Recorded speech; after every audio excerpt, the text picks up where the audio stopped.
One. Please start. Yeah. So, good evening, all the respected doctors, and welcome all of you to today's our eyesight meeting. In today's meeting, we have two prominent speakers. They are Dr. Arnab Das sir and Dr. Devarun Sharma sir. So it's a great pleasure to welcome Dr. Arnab Das sir and Dr. Devarun Sharma sir for today's our eyesight meeting. So let me introduce first Dr. Arnab Das sir and Dr. Devarun Sharma sir. Dr. Arnab Das sir is presently working in Desai Hospital as a veterinary surgeon. He has more than 20 years of experience in this profession. Sir did his MBBS from AIMS New Delhi in 1995, and after that he did his MD in ophthalmology from AIMS also in 2000. And after he did his DNB from AIMS New Delhi in 2000 also, and fellowship in veterinary in 2001. And our second speaker is Dr. Devarun Sharma sir. Presently, Dr. Devarun Sharma sir is working in Sri Sankardevan Netralaya as a veterinary surgeon. He also did his MBBS from Guwahati Medical College and Hospital, and he did his MD from AIMS New Delhi. AIMS New Delhi.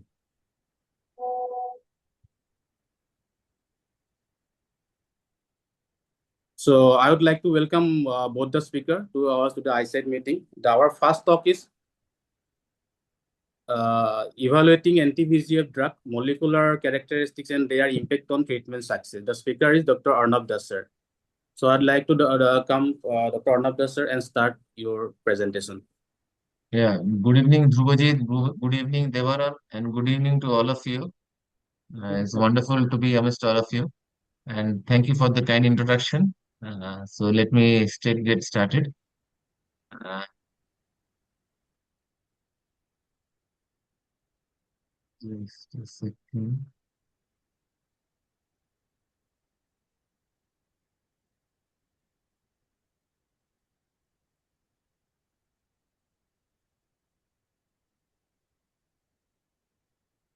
Are my slides visible to all of you? Yes, sir. Your slide is visible, sir. And it's now full screen to you? Yeah, it's perfect. Hmm. Thank you. So,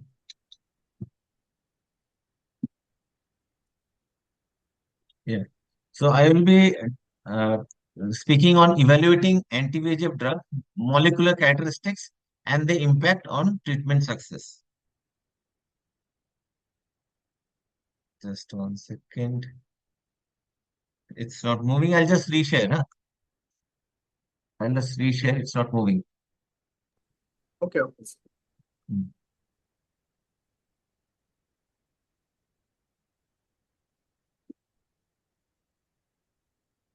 So just check sir, it is now moving or not. Yeah, I'll just check. Yeah, it's moving. Yeah, it's moving. Okay.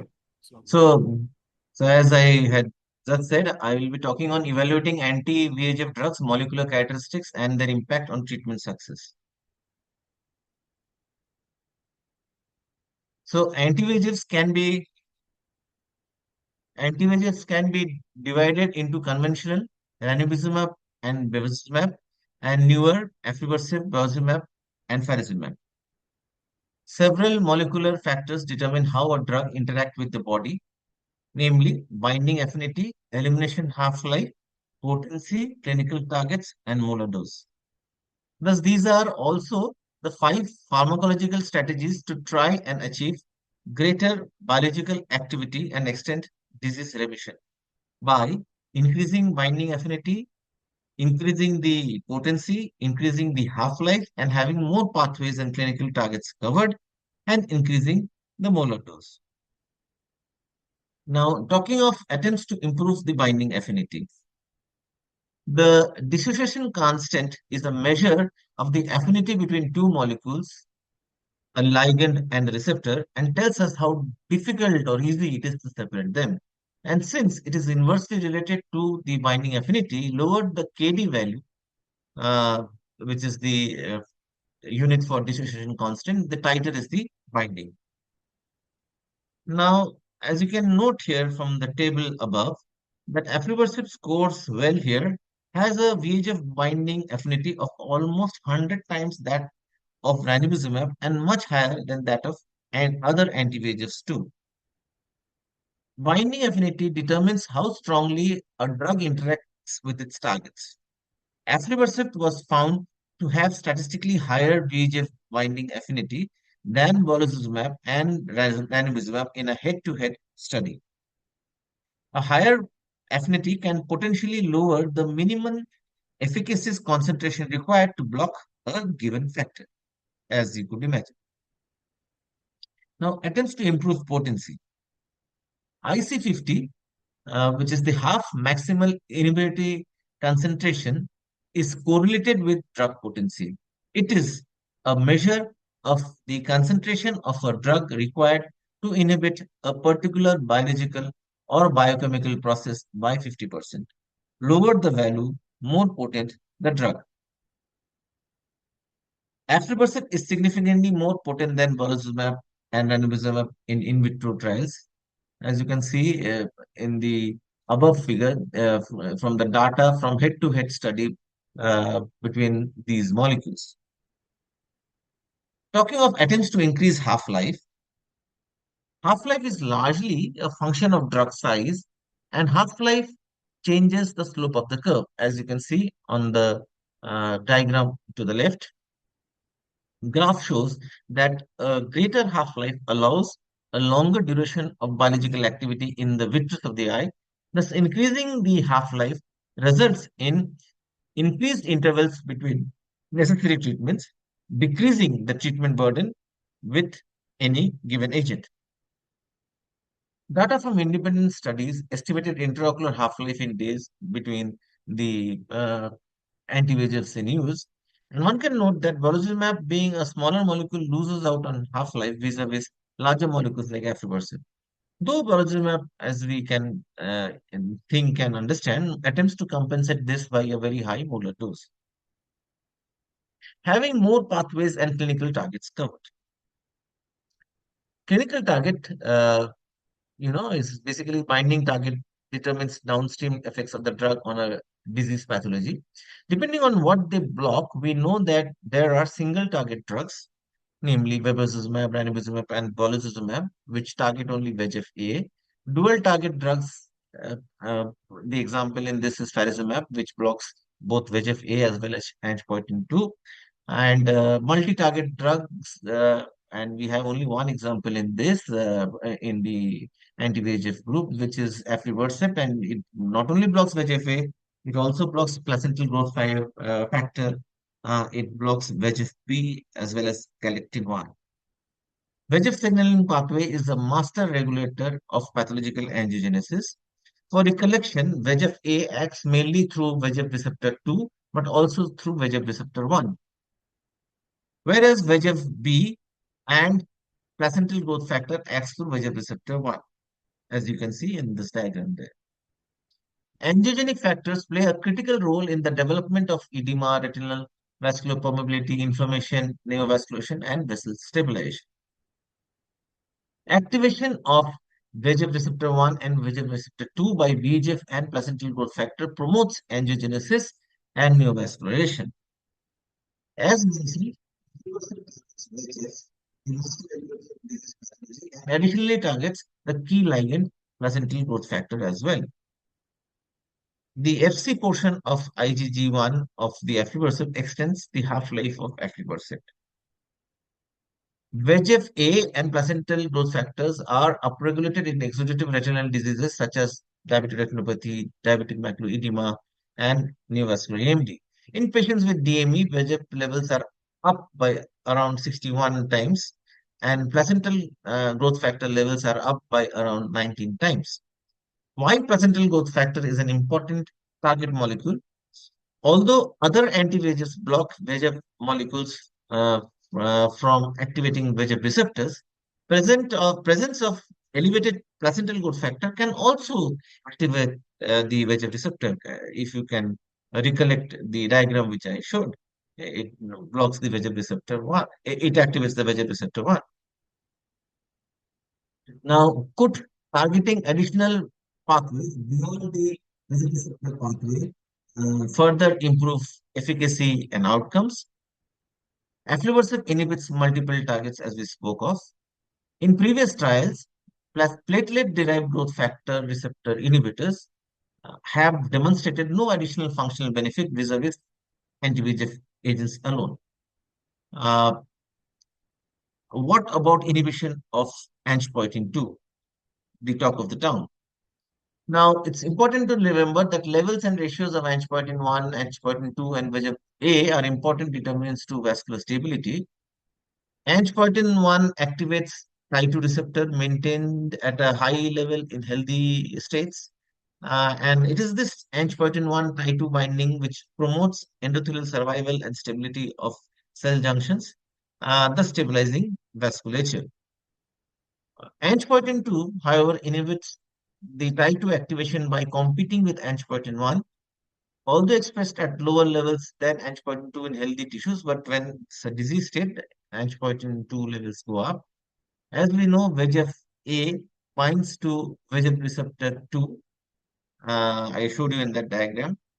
Uh, Again, for our reminder, faricimab is the bispecific monoclonal antibody that directly binds and neutralizes both VEGF-A and angiopoietin 2, effectively blocking the signaling pathway.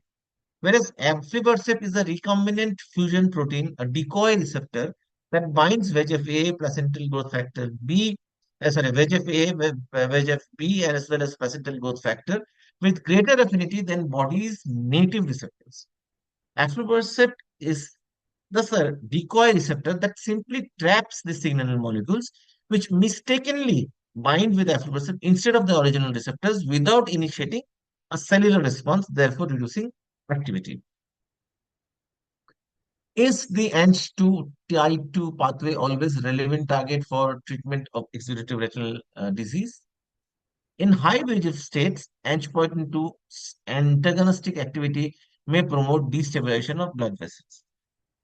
However, in low VEGF states induced by anti-VEGF treatment, angiopoietin 2 may have limited relevance. Now, you can see in the faricimab phase 2 trial Avenue, ranibizumab and faricimab achieved similar levels of plasma angiopoietin 2 inhibition after one injection.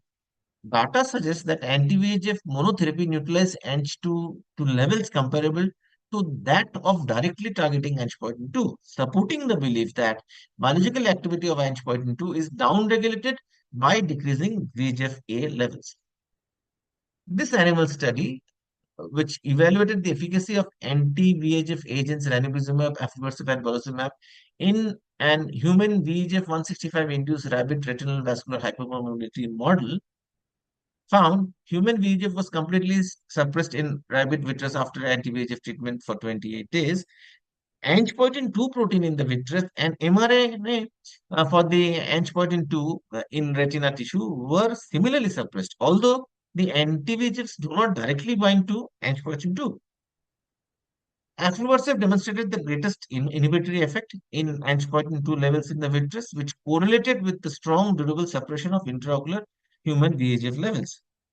The results of this study support the hypothesis that angiopoietin 2 may be expressed secondary to the primary insults to retinal vasculature by VEGF.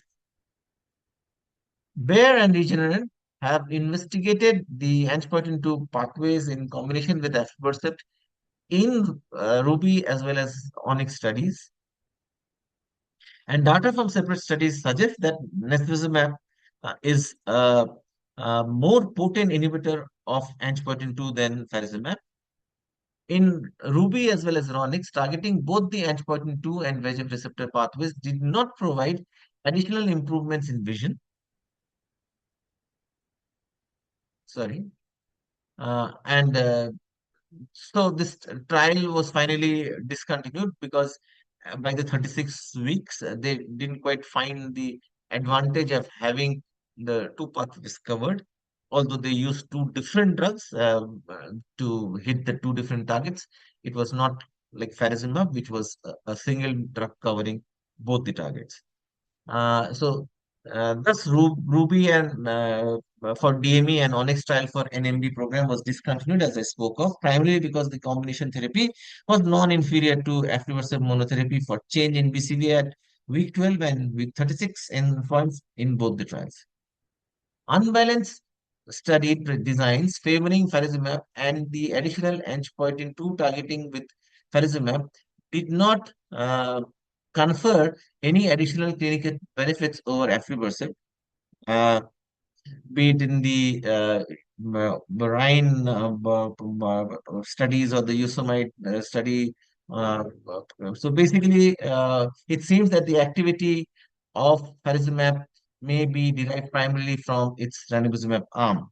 So you can see that the equivalent molar dose of the ranibizumab arm in faricimab is 4 times that of what we have in the ranibizumab we use. So, and that definitely gives faricimab an edge over ranibizumab, but it seems that the activity of faricimab is mainly derived from the ranibizumab arm itself, and no proven clinical benefit with angiopoietin 2 inhibition. It could be that the higher molar dose of ranibizumab FAB arm is responsible for faricimab treatment effect rather than the angiopoietin 2 blocking actually help us get better results than what ranibizumab alone can do is probably that the higher molar dose of the ranibizumab arm in faricimab is probably giving us the edge that faricimab has over ranibizumab. Uh, Attempts to improve molar dose. So molar dose is the amount of drug delivered at a single time, and increasing it moves the curve up, as you can see there. That is, the biological activity increases and stays for a longer time. Note the shift to a prolonged action with a high molar dose. Increasing molar dose has been a common strategy to increase biological activity since the results of the pivotal Harvard trials. Uh, Ranibizumab 0.5 milligram versus 2 milligram uh, is what they looked into in the Harvard trial. And in the PRN arm of the study, the average interval between doses after loading phase of 3 monthly injections was longer in patients who received 2 milligram. This suggests that administering a higher dose of intravitreal ranibizumab could result in longer biological activity of the agent. Similarly, increasing the dose of aflibercept to 8 milligram from 2 milligram, as seen by the two studies, PULSAR for NAMD and PHOTON for DME, allows extending dosing up to 16 weeks immediately after the initial 3 loading doses. In regards to vision gains, 8 milligram aflibercept, when given with extended dosing intervals of 12 to 16 weeks, was non-inferior to 2 milligram aflibercept given 8 weekly. Thus, increasing the dose of aflibercept per injection alone has the potential to reduce treatment burden without compromising vision. Aflibercept delivers comprehensive and highly durable targeting where it matters, as you can see. As can be seen from some real-world studies, RCT-like outcomes are possible with aflibercept in clinical practice, be it in the MOVEFUL trials for NAMD or the Morimoto M trial for PCV, or even again the MOVEFUL trials for DME. So aflibercept has become the benchmark for efficacy and safety with years of real-world patient experience. So it is the drug that we can look forward to, and we have been using it in good numbers and for a reason, of course, and we continue to find benefit in it.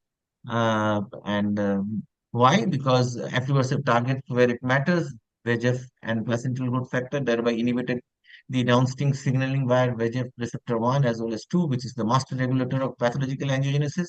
To date, both preclinical and clinical data suggest that no additional benefit of targeting alternatives to VEGF receptor signaling pathways. And separate independent studies suggest that aflibercept has a greater binding affinity for VEGF-A, a greater potency, and a longer half-life than other available anti-VEGF agents. These factors contribute to the strong VEGF suppression seen with aflibercept. Thank you for your patient listening. And we Thank you, all sir. look forward to having aflibercept 8 milligram also in our kitty pretty much soon. Yeah, sir. Yeah. Thank you, sir, for a wonderful presentation. How elaborately discussed the every slide and every point. It is really helpful for our audience. And also, what you said that you also one slide you include pulsar and photon. There's a very like this slide is not for present. It's also a futuristic slide. What you presented to this Yeah. meeting, because in the coming days we will highlight this point of pulsar and photon study that Yeah. is mainly highlighted the it is basically on the ILIA 8 and hopefully at the end of this year, we got the ASIC approval and every others approval. Hopefully at the VRSA of this year, we are going to launch 8 So Sure. thank you, sir, once again. So now the forum is open for the audience. If anyone have any kind of any questions, they can ask because Dr. Arnab sir is a highly experienced and he also experienced with the app. ILIA also using the others have experience with the computer molecule. So you have any query to so you can ask about your treatment about molecule related any query to Arnab sir. And also I'm requesting Devarun sir if you have any suggestion or you have any point to ask to Arnab sir, you can ask this question to this 4 hours. Thank you for the wonderful talk, sir. Sir, I would like to just ask one clinical question. Like, how is your experience with ILIA in like ischemic CRVO cases? Like, when you use ILIA, what proportion of your patients have ultimately gone to NVG, or what proportion of patients maintain that vision? Like, how is your clinical experience? I mean, a very good question. And first and foremost, in RVO, uh, we talk of RVO as a single basket, but in RVO we have BRVOs and we have Yes, CRVOs, and in CRVO we have ischemic and non-ischemic. They are all yes, quite of different. I mean, a branch retinal vascular obstruction is a very simple disease to treat, relatively simple yes, disease at least. Even a ranibizumab does wonders there. I mean, do not necessarily need a higher molecule to help you out there. So I'll now move over to CRVO. In CRVO, vis-a-vis ranibizumab and your aflibercept, I prefer using aflibercept more in CRVO than ranibizumab because for me, any disease which is aggressive and has a higher VEGF load needs a stronger drug to counter it. So aflibercept is certainly one such. See, in ischemic CRVO, you can't use a bevacizumab. It's not indicated there. yes, Uh, Even in India anyway, your faricimab is not indicated in our view as yet. People yes, have been using it off-label, although in the West it is. But I mean, in the limited number of cases that I have used faricimab in, especially CRVOs, I have found it to be somehow inferior to aflibercept. So aflibercept still for me is the better choice. Sometimes what I do, I use a combination of Ozurdex and aflibercept. Maybe I will use, depending on how much the edema is. If there is a very gross edema, I might first give an Ozurdex and maybe 2 weeks down the line or 7 days down the line, I get an aflibercept in. Or it can be the reverse. I might give a aflibercept first and then Ozurdex to follow. And I somehow feel this combination of aflibercept alone or aflibercept with steroid, preferably Dex implant, helps us pretty well in CRVO. Because I mean, as you asked me, the reason for NVG in CRVO is basically the pan ischemia leading to excessive VEGF levels, which finally lead to the neovascularization in the iris. So basically, if you can cut down the VEGF load quickly and drastically. Uh, Unfortunately, we can't use bevacizumab, although that also is a strong one, yes. but it leads to devastating side effects if used in these cases. So it just can't and stay away from bevacizumab. So you're left with aflibercept as the best choice, with or without a dex to add on. Thank you, sir. A very good question that. Very nice to have an RPCite here on the panel. Yes, sir. Yes, sir. You certainly are much junior, but Yes, sir. I love being with RPCites. Yes, sir. Yes, sir. Same here, sir. Yeah. So Abhishek, Yeah. so I'd like to request Dr. Devaran sir to present his talk. Yeah. So, Uh, Devaru sir, his, now the session is handed over to you. Please share the slide. Yes. Yes. Dr. Devaran sir's topic is translating research into practice, real world application of DME management strategies. Please, sir. Please. Yes.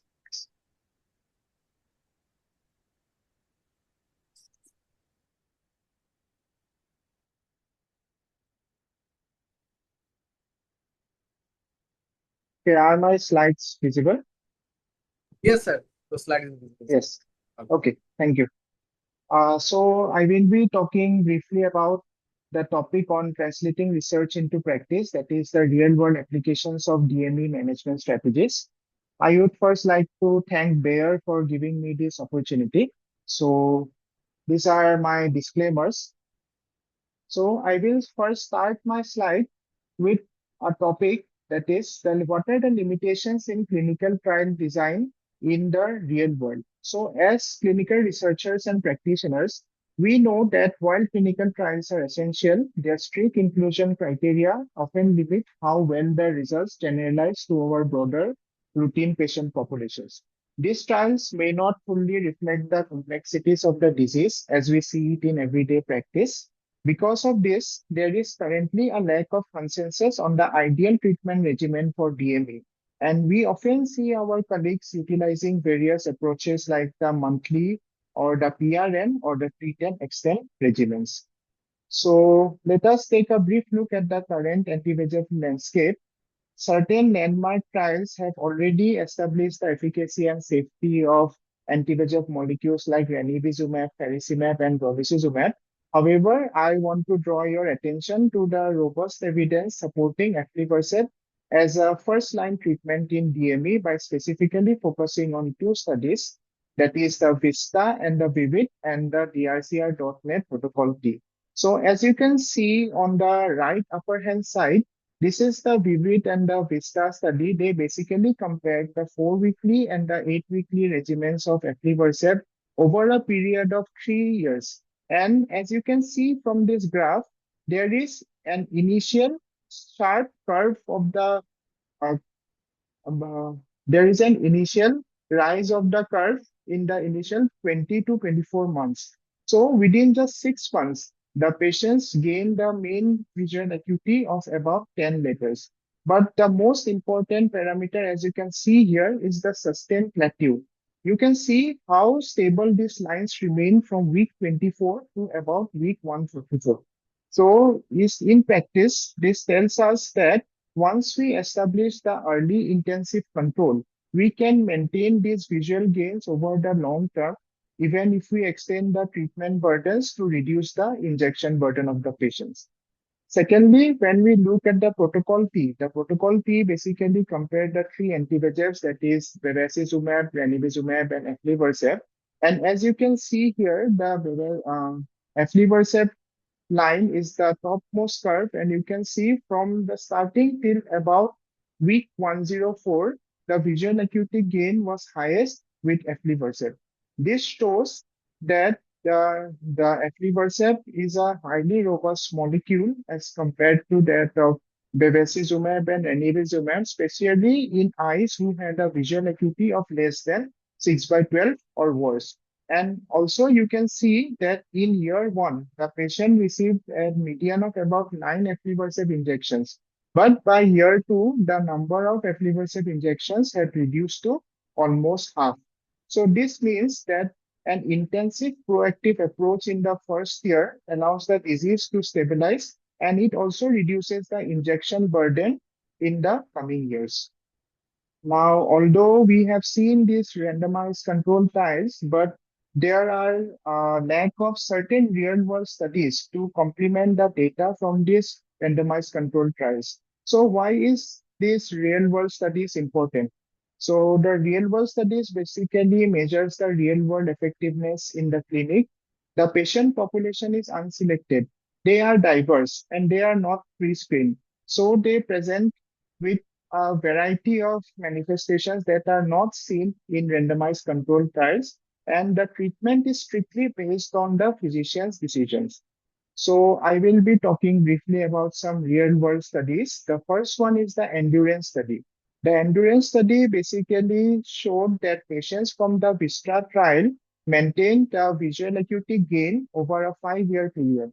What stands out here is that through 2 years, about 25% of the patients required no retreatment and 48% received 5 or fewer injections. This tells us that the aflibercept provides a real-world visual gain that remain consistent with what we observed in the RCTs.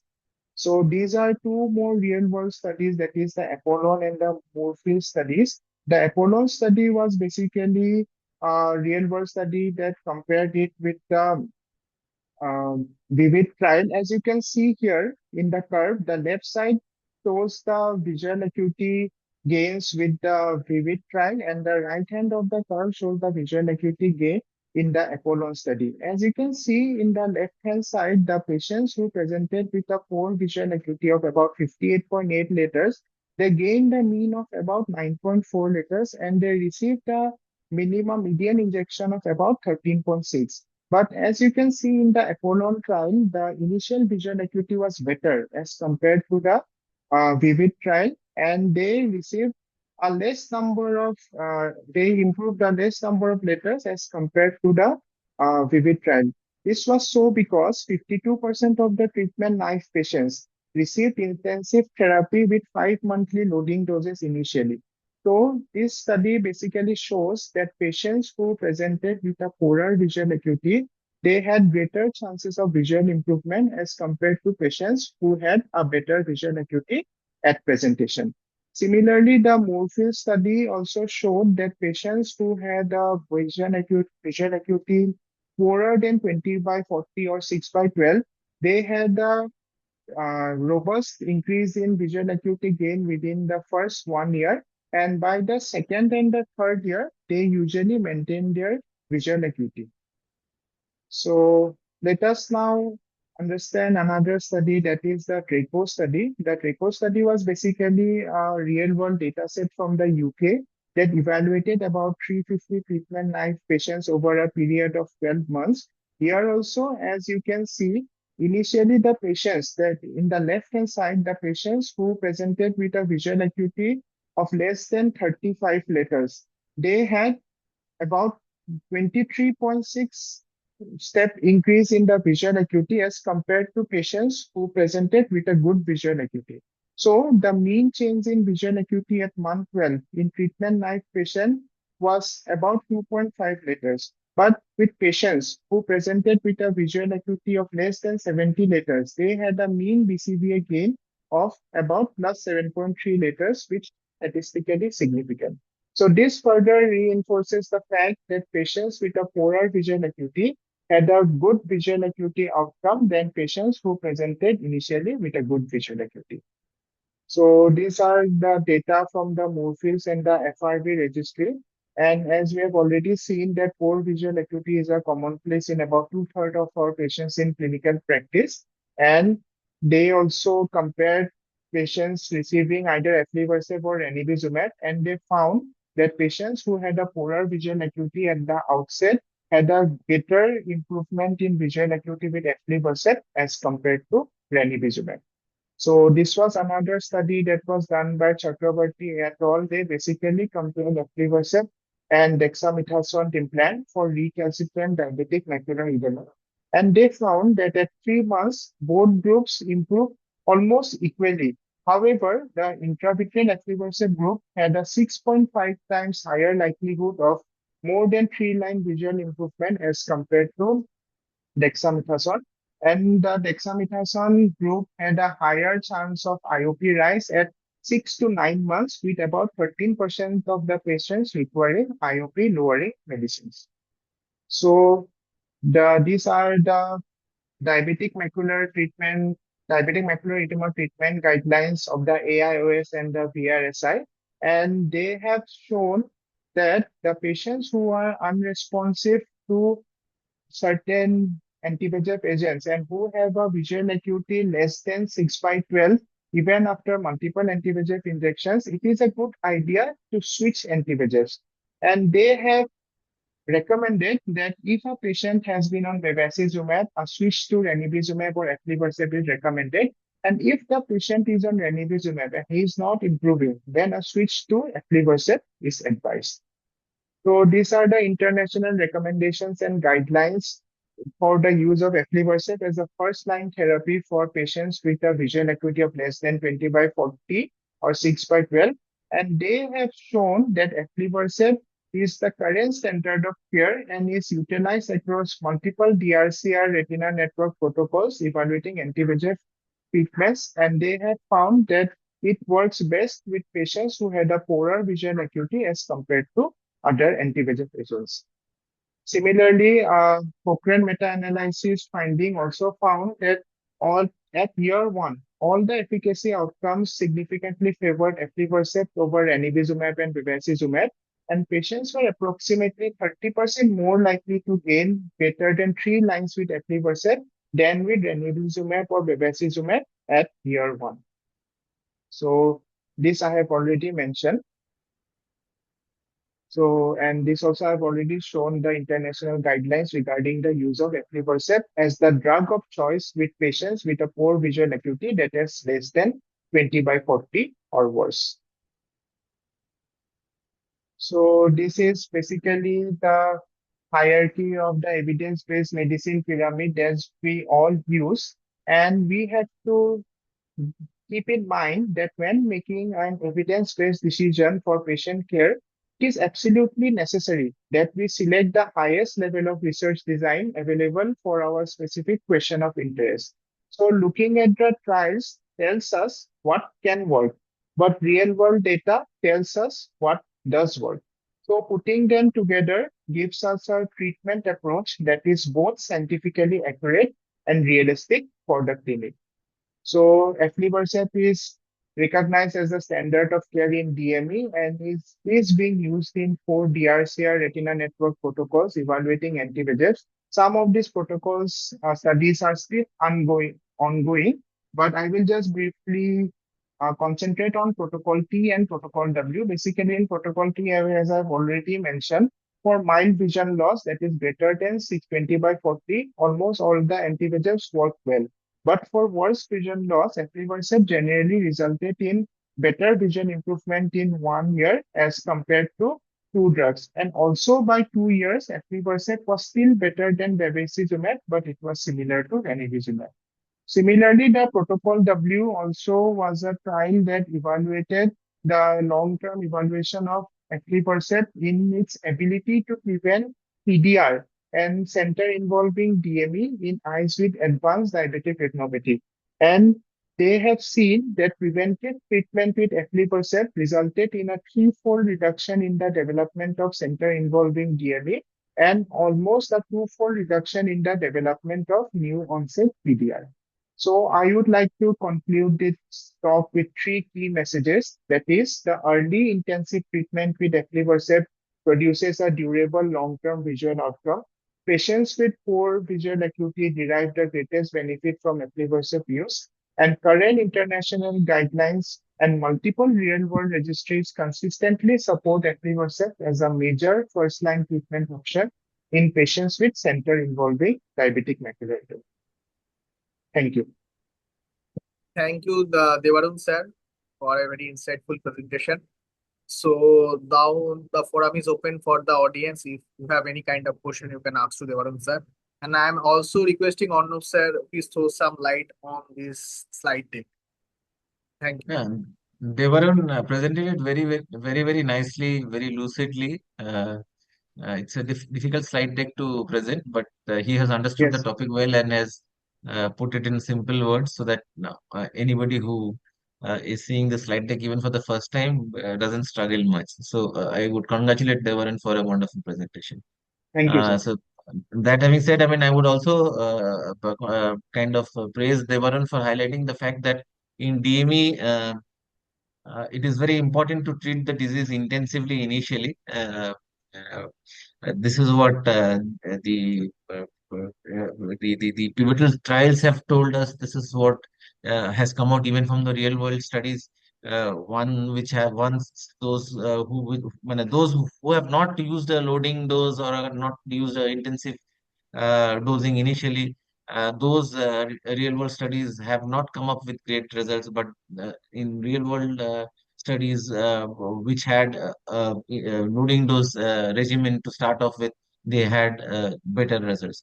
So there is still a percentage, I would say, a decent good percentage rather, unfortunately, of retinologists and more so comprehensive ophthalmologists who think DME can be treated PRN. I mean, start it as a PRN treatment right from the word go. Maybe in very mild DMEs, very mild means the CFT is less than, I would not even say 350, less than 300, or maybe 320. That is the cutoff for mild to me, and a vision of better than 6.9 or up to 6.9. There, maybe you can think of a PRN and maybe get away with a PRN. But anything worse than that, I think you have to start with loading phase or an intensive phase. And then, as you have so nicely said, I mean, and trials have also told us this, that basically in the bad DMEs, the more severe ones, you need stronger molecules, and aflibercept certainly is a great help there. People with vision less than 20 by 50, where the CFT is greater than 400 microns, ranibizumab is not the drug of choice. Somebody might take a ranibizumab innovator or biosimilar at his or her insistence, but we as retinologists should suggest that for him or her, it's the other molecules which are preferred. Be it uh, I don't quite use Barzolvolimab quite often in DME. For DME, it is either aflibercept or faricimab for me.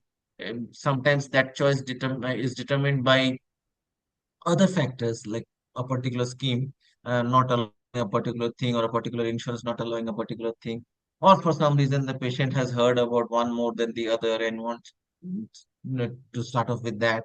But importantly, with faricimab, what I have seen that in DME, in the bad DME is, I mean, uh, you need to treat it more quickly. I mean, of course, I mean, their patient support program does help to go ahead with 3 loading doses. But if it is a bad DME, it's preferably done within 4 or 5 weeks interval. I mean, and the loading doses are done within 4 or 5 weeks from one another. But with aflibercept, even with the 2 milligram, I mean, even if you do a loading phase, maybe between even 6 to 8 weeks, you can often get away because aflibercept tends to stay longer, work a little longer. So, I mean, loading is necessary, be it with any drug, but vis-a-vis in a bad DME, vis-a-vis faricimab, and aflibercept somehow allows us to have a more spaced out loading interval. That uh, obviously is an advantage to patients. Of course, one must differentiate uh, a bad DME between a severe acute DME and a severe chronic DME. I mean, so once you have signs of chronicity, there is inflammation also at play there. So anti-inflammatories also will need to be introduced there at some stage, maybe initially, maybe at some stage at least. So anti-VEGFs alone will not get you through in most chronic DME cases. But leaving alone those chronic DME cases in severe acute or subacute DMEs, aflibercept is certainly a great choice. You would agree, Devanan, on these points? Sir, yes, sir. Absolutely. Mm. Yes. And but there, the company having brought down the price, Yes, I sir. think has been a good move. Some insurance patients were not quite getting this cleared by their insurance provider when they had their initial price. And since since the first dose itself was not being cleared by the insurance company, the patients were not getting into the aflibercept treatment regimen, and therefore some patients were missing out on the treatment advantages that aflibercept provides. But now with the cost having come down, more often than not, insurance companies are clearing aflibercept, and so basically, my aflibercept use of late has actually gone up. Uh, and Disha at present it is costing 32,000 rupees. It used to be 35,000. How much is it at Shankar Deva Devara? So it's almost 38,000, sir. 38. 38. Yeah. But sooner than, I mean, we were at 35 even 7 days ago. It's Yeah. just been down to Yeah. 32. Yeah. Maybe in Yeah. times to come, you will be down by another 3,000-4,000. Yeah. Yeah. Any price cut but to our patients is of advantage. Yes. Yes. And welcome. So and the company is supporting us to Yes, sir. go ahead with cut downs, and that is helping both the patient as well as the company. And Yes, sir. more and more patients are getting the benefits that they were being deprived of. So my aflibercept use has gone up. And even, I mean, in another thing that aflibercept, I mean, one little drawback of aflibercept is that in submacular hemorrhages, you can't use a uh, TPA gas and aflibercept all Yes, in sir. the same go, Mm. because there is chance of the aflibercept getting lysed by the RTPA. But there too, I have found a way out. Not just I have found. I mean, I've realized that there is actually a way out. Say in a significant submacular hemorrhage where you're needing to use all the three. Your first goal is to displace the blood, because something which has just bled will probably give you some time before it bleeds again, if at all if it's to bleed. Yes, So sir. what I have done in especially with, I mean, I have had such kind of situations when the free vial was available and patient was saying, "Arey sir, mera to free vial baki hai, so why don't you use that with this?" Then I used to somehow hesitate. But then I realized what I can do is that I first displace I mean, I just stagger it. What I do, I use the RTPA and gas, SF6 mostly, RTPA and SF6 initially. And 3 days later, I use aflibercept as my anti-VEGF. So basically, the plasminolytic activity of TPA is only for around 24 to 48 hours. So Yes. once you have crossed that time frame, you can use any drug. Yes. I mean, even drugs which have the risks of getting lysed, be it an aflibercept, maybe even a faricimab, you can use it after maybe 3 days for sure, because by then the plasminolytic activity of TPA is no longer there. And I have used it in quite a few cases, and I have found it has worked. So basically, it is not necessary that you inject all the three on the very same day. And sometimes it becomes an issue also. I mean, there's not that much of intermittent space also that you're injecting Yes. one after the other. No Yes, matter sir. how much of paracentesis and how much of mannitol pre and post you use, there's a limit to the amount of additional volume that the vitreous cavity can accommodate. Yeah. Yes, sir. So this is, and even when I generally give a RTPA, and I send the patient out, and I generally use the gas around an hour later, maybe sometimes even 2 hours later. The patient is lying supine initially with the RTPA there. Then once I've injected the SF6, then the patient goes prone. And 3 days down the line, if I'm to use an aflibercept, I will use an aflibercept. So this is something that I have realized. I have realized it pretty late. I have realized this maybe just 6-8 months ago, when the patients were desperate to use the free vial, thinking that they will stop supporting free vials. Eiliad never said that it would. I mean, Bayer never said that it would. But there are some patients who thought that March खत्म हो रहा है, मेरा free vial और रहेगा नहीं. So no matter how much of convincing I did, they said, नहीं sir, sir जो भी करना है March के अंदर कर दो and let me use it. Although we all know that the free vial thing for those who are eligible, it is available till December 31st. Yes. So, anything else that you want to add, Devanu? Sir, do you use like subretinal TPA in this cases, sir? Yeah, I have, but Yeah. I use subretinal TPA less often. I mean, I use subretinal TPA more often where I'm actually planning to remove the kind of the nice blood. I mean, if I'm draining, I'm planning to drain Yeah. it Yeah. out, then I use subretinal TPA. Only Daniel. Okay. Okay. Only then. Because I had a similar experience. Actually, I did not have much experience with this subretinal bleed. We have, I think, many PCV cases in our region. So there Yeah. was a patient with a massive subretinal bleed. He came to me. So I just initially injected Eylea, means aflibercept in that patient. And I called the patient after 1 week. So the patient had actually a breakthrough bleed. But when I did the vitrectomy in that patient, I could see that the RP rip was like just outside the arcade. So he was basically Mm. lucky. And Uh-huh. he had a vision of hand movement when he presented. And now he has a Uh-huh. vision of about 6 by 18. Super lucky. So, so he's super lucky basically. So I think sometimes giving an anti-VEGF alone might precipitate a breakthrough bleed in these cases too, Mm. because the patients who have a massive submacular hemorrhage, they have already, because anti-VEGFs are already a risk factor for RP rips if the PET True. height is like more than 1000. So True.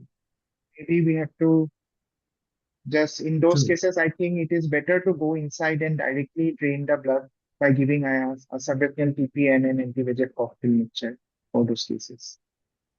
Mm. Yeah.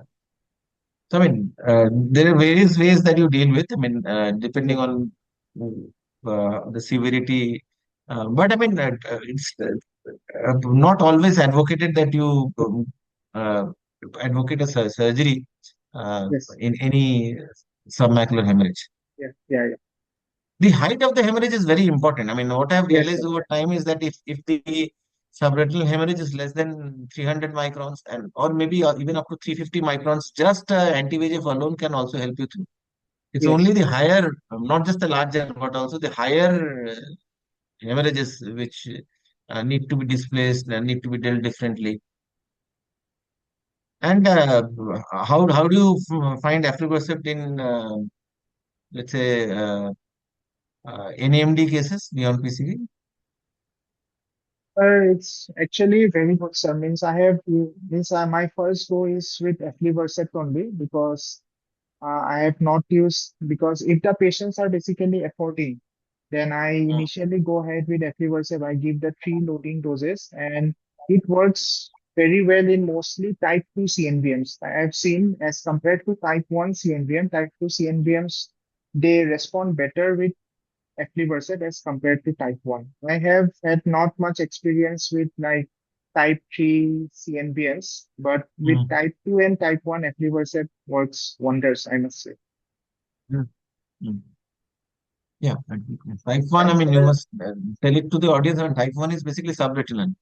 yeah, Uh, type 1 is subretinal, type 2 subretinal. is. Uh, uh, And sir, I just want to ask one question. In DME, suppose a patient presents with a lot of hard exudates and diabetic macular edema at the first go. So mm. do you use like anti-VEGF, aflibercept as the first choice, or do you go ahead directly with steroids in those cases? I mean, what you're talking of is basically DME with a lot of inflammatory markers, or indirectly you can say a chronic DME, whichever way you put Yeah, it, yeah, is one yeah, of these two. yeah. I quite often, as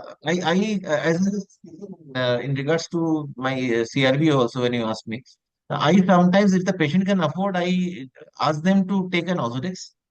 Just, I see, but some of these patients have a, I mean, beyond the inflammation, there is a VEGF upsurge also. You can make out. I mean, there are a lot of retinal hemorrhages all across.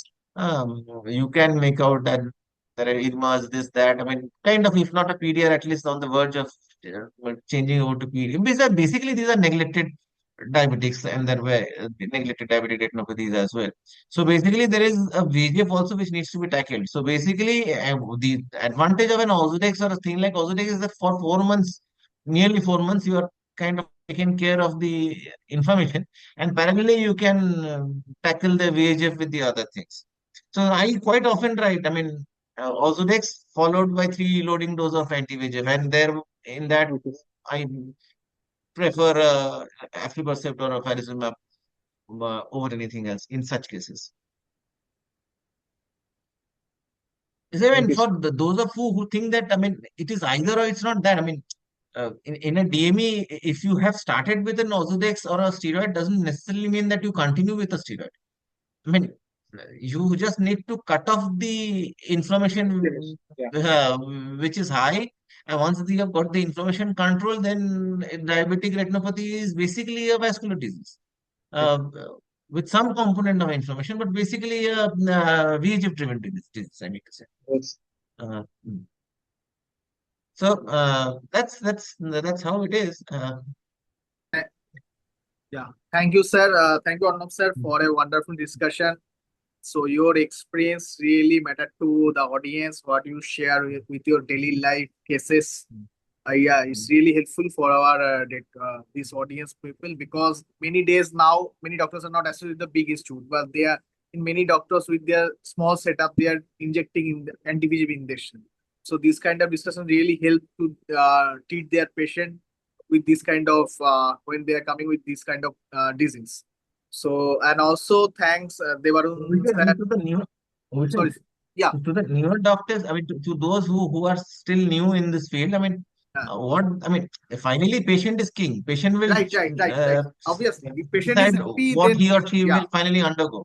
Yeah, yeah. but sometimes no, we don't prescribe even. I mean, just because patient will not afford, you are straight away in a case of PCV, you're writing an ranibizumab biosimilar.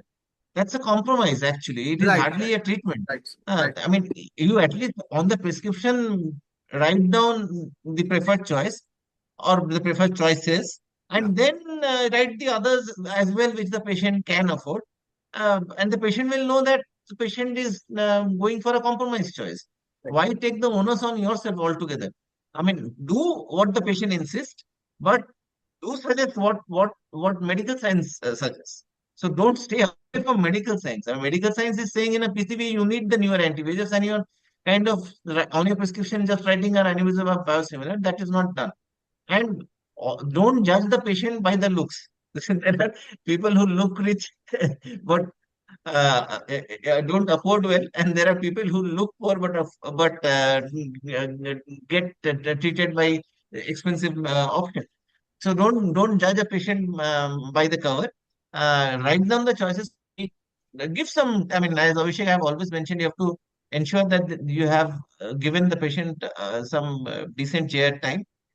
Discuss it out, and ensure that you finally get an intervention done. Of course, I mean, if nothing is finally done for the patient, that itself is a bad thing. But do suggest the right options first, and then agree for a compromise, and make the patient realize, okay, these were your better choices. But anyway, I mean, better not, rather than not going ahead with anything, go ahead with this. At least it will maybe, with God's grace, keep you in better state.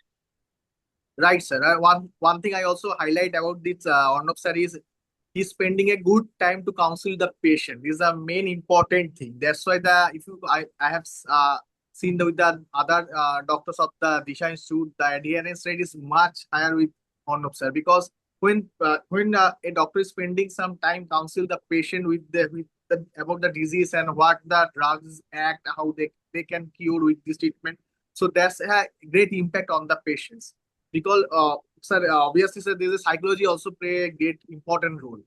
So that's we all medical rep all we convince this point that the spending time of Arnab sir is fabulous like anything. So thank you sir for your valuable last this point adding what you add. So thank you sir. Thanks all audience. Thank Devaru sir. Sir, Arnab sir, if you want to add anything, just sir, if you want to. Okay. So No, it's all good. I mean, all good. But I'm saying that even if there is a counselor who is doing the job for you outside, yeah. at least on the prescription, mention it. I mean, and the counselor outside should be saying that, and sir has written these choices according to sir or madam. I mean, your first choice would be A, your second choice would be B. Are you okay with A, B, or C? If not, then okay, D is also something that sir has written. You can go for D. Even if you're not speaking out, please have it on your prescription. Somebody has to talk to the patient regarding all the options. It is preferably done by the doctor. If the institute doesn't have that kind of protocol, have it on the prescription. I am not okay with people writing ranibizumab biosimilar alone as the treatment in a case of a PCV or a very advanced you are only writing a ranibizumab biosimilar, that is something that we must kind of be careful about. Sure, sir, sure. So thanks once again, Arnab sir Yeah. and Devaran sir, for your precious time, and thanks all audience for your valuable patience times. So hopefully we'll in very short within very short period we'll again arrange this kind of virtual meeting for the benefit of the society, for the benefit of the doctor fraternity. So that's all from Bayer's side. Thank you. Right. Right. Good night. Thank you. Good night. Good night. So now I'm requesting technical team, please log up this the meeting link. Thank you, Devaran sir.